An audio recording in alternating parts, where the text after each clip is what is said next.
All right, grabbing my mic too. All right, we're recording. Hello. Welcome to this YouTube video. Welcome to my YouTube channel.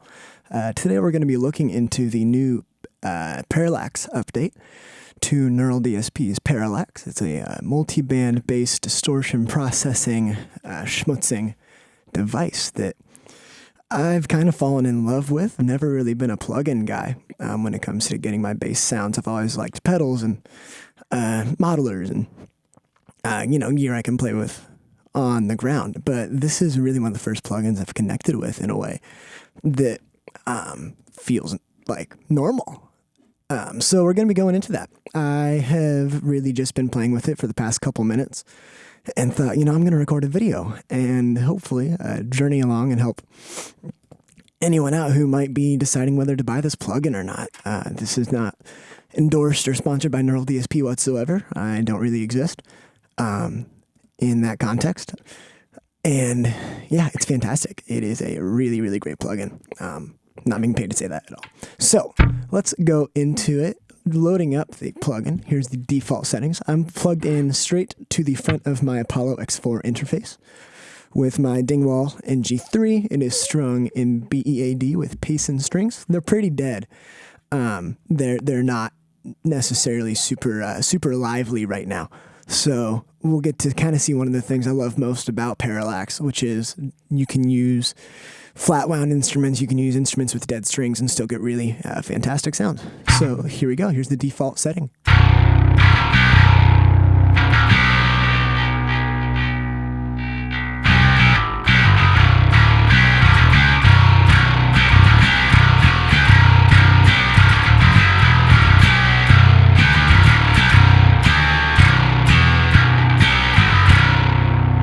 That's with the neck pickup. Now we'll do a couple different pickup selections.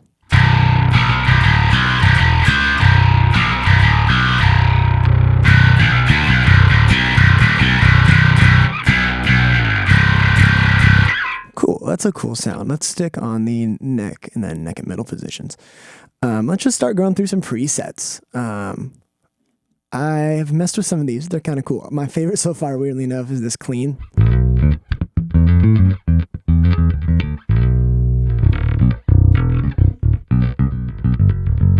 I could just put that on a DI and call it a day. I mean, that's a really great sound. I really, in particular, just love the low compression and this option. I'm a big fan of the plugin Waves R bass. I use that a lot. And this isn't the same thing, but it ends up being a very similar tool in my toolbox.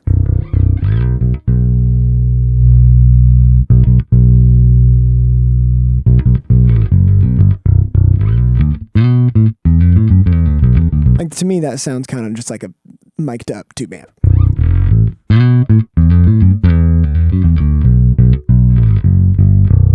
That's a lot of fun. Quick note, I am using the preamp in the bass. I might flip it on and off. You might hear a small audible pop, but I generally like to leave this bass in the active position. Let's keep going. Let's keep scrolling through some presets. Clean-a-lax. Let's see. That is clean. Interesting. Maybe I'm missing something, but I do feel like a lot of the presets either have like way too much low end or not enough low end. I don't know. I generally end up kind of tweaking it always on any preset. But yeah, I'm not sure if I'm missing something. Let's try some more. Extreme fuzz. That's nasty.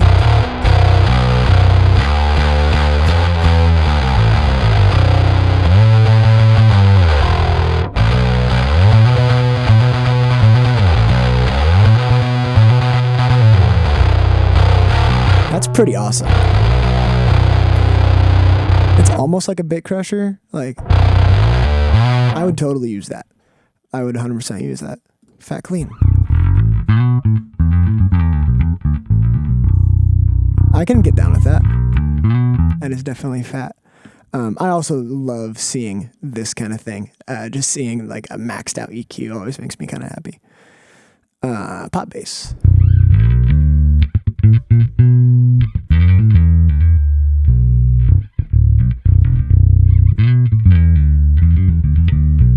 pretty nasty. I can get down with that. I do like that they like put in sounds that aren't just for gent. Snorlax.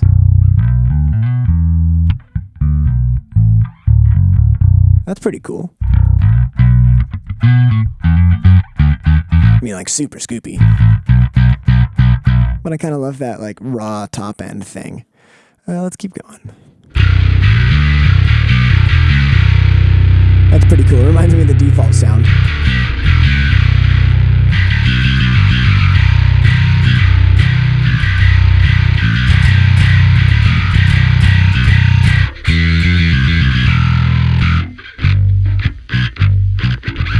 Interesting. That's cool. I can get down with that. Kind of more of the big... Ooh.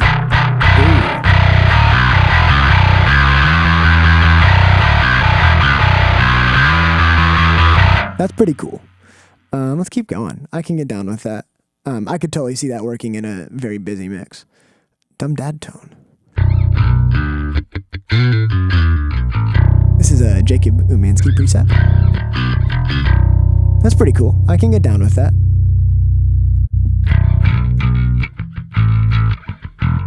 I really do like the clean sounds.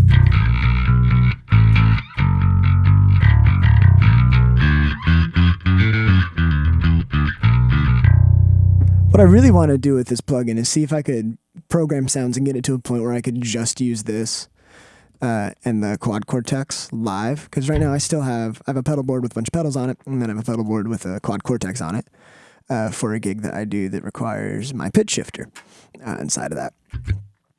But if I could get to a point where, because there's still a couple sounds that I like pedals for. I still like the actual B7K Ultra. I still really like the X Ultra. It's fantastic. I've been using that for the past couple weeks.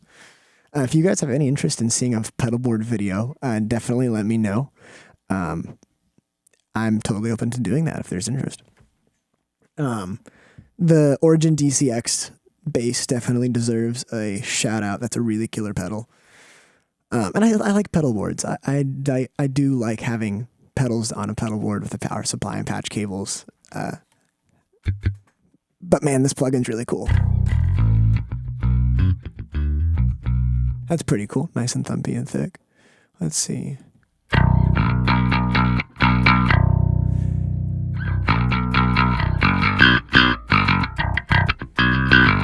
I wonder if I need to goose the input. I mean, it sounds cool, don't get me wrong. Like,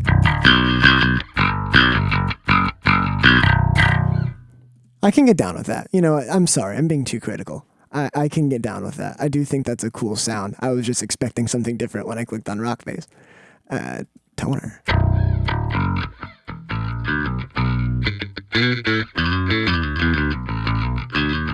And maybe someone knows. If you guys have watched any mixed rundowns of the interval stuff, I'd be really curious to know what kind of post-processing is happening, because like there's not a ton of low end in this, and there doesn't need to be for a lot of that.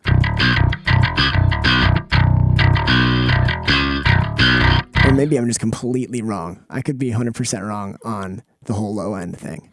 But let's keep going. Tim LaFerve has some stuff on here. I don't think that's how you say his name. I'm sorry. That's cool. Like an ampy-sim thing. The gate is kind of... That's pretty cool.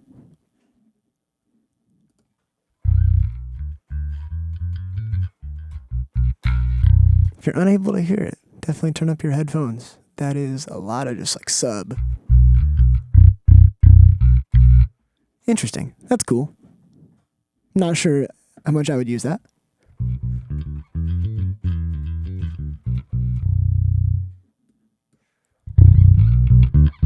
There we go. Some of these presets are really quiet. I like that. I would totally use that. Let's go Meatbox. Oh, that's cool. Okay, so we put with the transpose. So that's a new feature in the Parallax X. It comes with the transpose knob. It's got like a metronome. I don't really know. I don't know much beyond that. I literally just downloaded this. That's cool. I like that. I really like that they did that. And that Tim LaFerve did that. That's a cool effect. And see, like, here's the thing. If I put this on my pedal board, I'm really likely to use something like that. Nolly.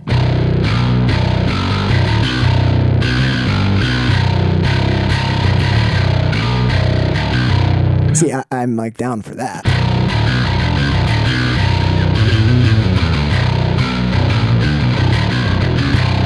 That's really cool.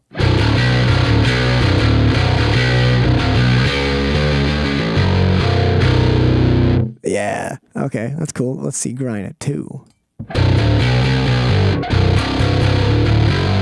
Cool. I dig that. Let's keep going. I want to actually start and just make my own preset. So I had a couple that, here's some I made before, Big Dirty Dinghy.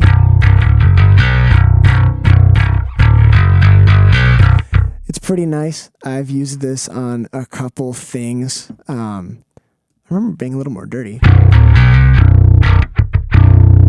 I'm clipping that. I dig it. I think it's cool. I might have been running a different preamp in front of it, but yeah, I still like that. I think I need a little more dirt. I forget.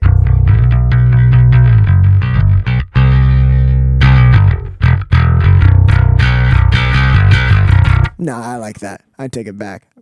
I remember I just had newer strings. Oh no, I was right.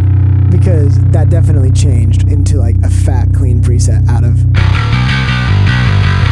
So let's start here. Let's rebuild, actually, this is perfect. Let's rebuild that preset. Because what I did when I built this is I built the sound and then I messed with the mid distortion to kind of do a faux blend knob thing. One of my favorite effects and sounds is the sound of like a fuzz pedal DI blended with a clean DI.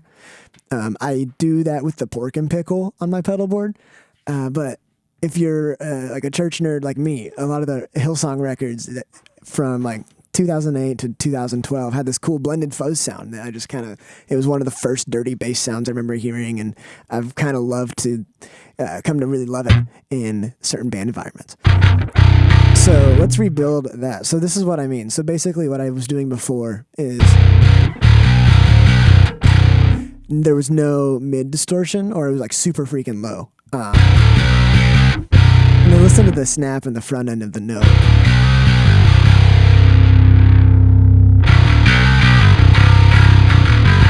It just kind of pops at you a little more. And in a mix, especially alongside really dense guitars, for heavy music, it's really nice.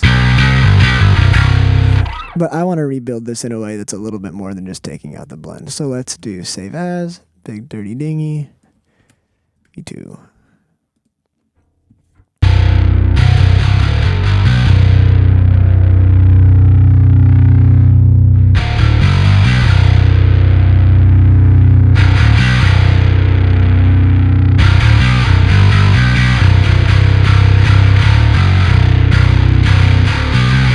I like that.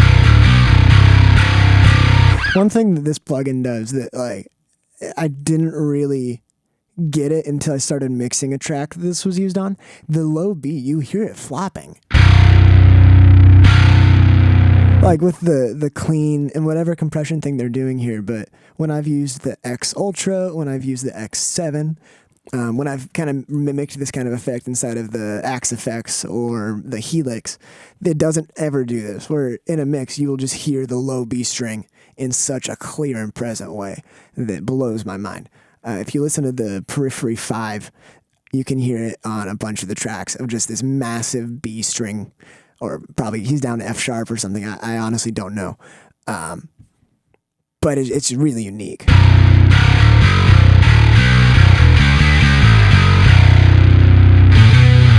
And see, this is, so going back to something I was talking about earlier, I have dead strings on this bass, but this is a completely usable sound, which, change your strings. I like fresh strings. I encourage people to change their strings more often than they probably think, but I definitely really like what this instrument is doing into this situation here.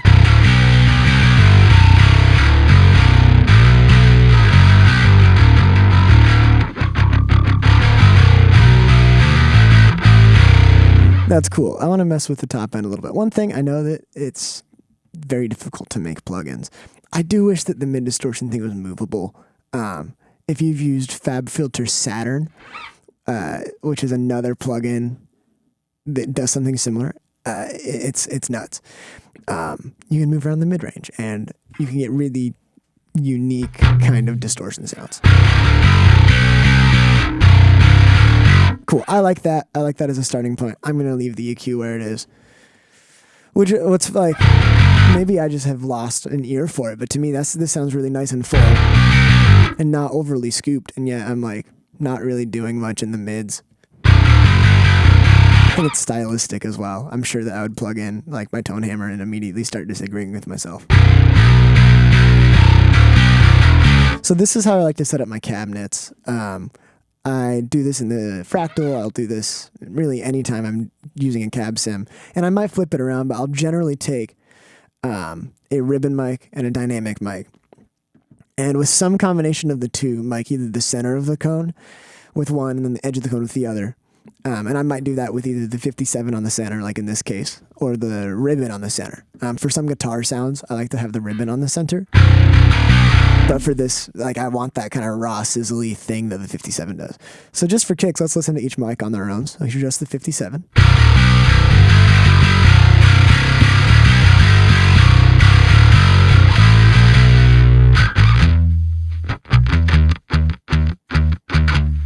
That's pretty cool. It's raw. Sounds like a 57. Let's see what it sounds like.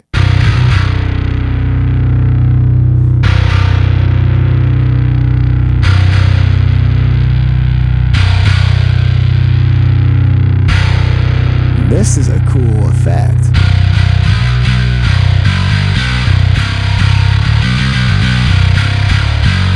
I can really get down with that. I like kind of the graininess that happens when you move it a little further away. That's interesting. I wonder what's going on under the hood here, like what cabinet this is emulating.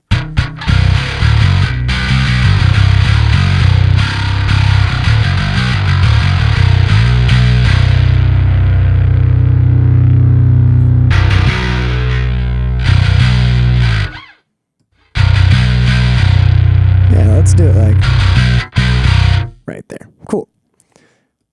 Earlier.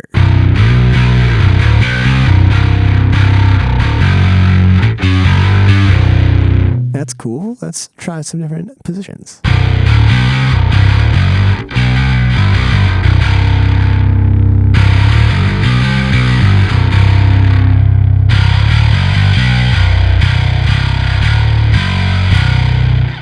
Let's try and make, I kind of like that.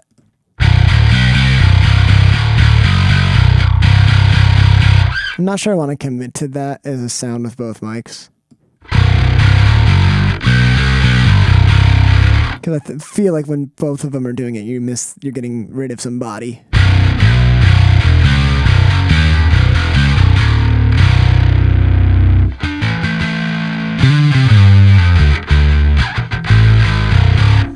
Cool.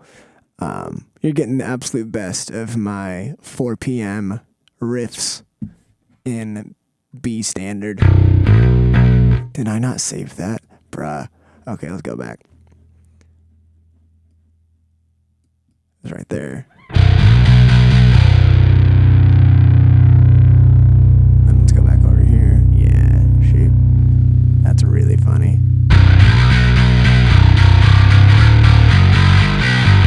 Cool, I like that. That's good. I'm cool with that. I want to see what it sounds like.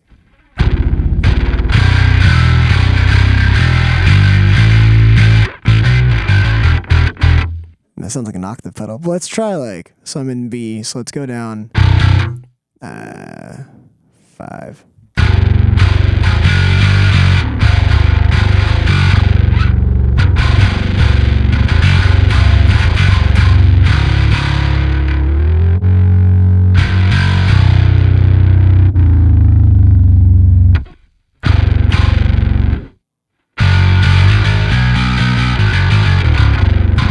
So again, this instrument is in B, so this is, someone do the math for me. This is F sharp. If it's not F sharp, I love that. I'm very very tired. I've been outside in the sun all day, so pardon my fart brains. That's cool. I mean, it's on this bass. I'm not sure I would use that, to be honest. I mean, I guess if I needed to do something like in F sharp or a tuning that I don't have, that'd be cool. I'm not sure if I would use that as like a final kind of thing, but for demoing, I mean, I absolutely love using transphone knobs. The Quad Cortex one is absolutely fantastic. Cool. Yeah, on bass is the thing as well. Like, I really think you are missing, just playing with it, you're missing a little bit of something that's happening when you're shifting it down. Like, you can hear in the low end, at least to me, it kind of gets a little less fat and trims up a little bit, which is come to be expected. I'm being really overly critical. This is a really cool feature. I generally look at things in the context of like, will I use this? Am I not going to use this? Especially when it's like everything's marketed, and I don't know. Oftentimes I find myself convinced I need things that I don't actually need. But this plugin is one of the things that I think is necessary for my arsenal.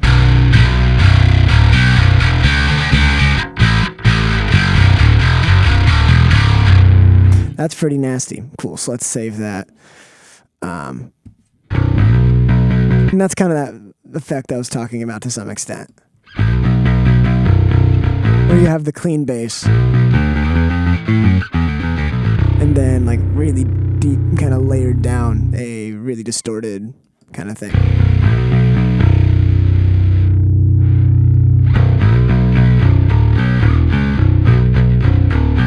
Cool. So just for kicks, let's actually go and start messing with. Hey, what's up? This is Jonah from the future. 2 futures from now. You'll know exactly what I mean briefly. I'm further into editing this video and realized that I cut out a large section of the video that I recorded that I just didn't really want to post. But there was no good segment between what I was doing and what's about to happen. Once again, I apologize deeply. You'll know what that means briefly. Second of all, thank you for watching. Let's get back to it. You know, I actually might legitimately use this. I love metronomes. I practice along with metronome as much as I can. I say that. I really should more. Yeah, it's a metronome. It does what it says on the can. You can go subdivisions. It's pretty cool. You got different time signatures. Ooh, that's cool. You can even count the polyrhythms different. They knew exactly what they were doing. That's cool. I love that they kind of are all different. Like, this is the Pro Tools click. It's kind of the block is the Logic click. That's really funny. This is like the other Logic click. That's really interesting. I dig it. I'm glad they did this. I'll totally use that. What else? Let's, just for giggles, look at new features. Hi, Rachel.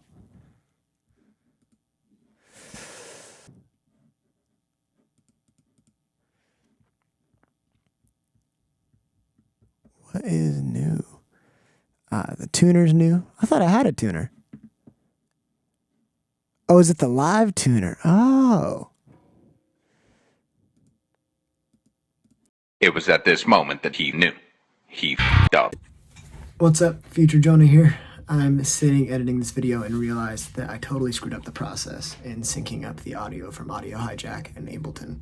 So that's my bad. I will own that one. Anyway, just wanted to let you know I apologize deeply for that. There's not much left. You just won't hear my bass. I apologize. Back to past Jonah. I have to turn that. Oh, that's cool. Man, that is awesome. I really, really hope they have that in the Quad Cortex. That would be life-changing if there's a built-in always-on tuner in the Quad Cortex.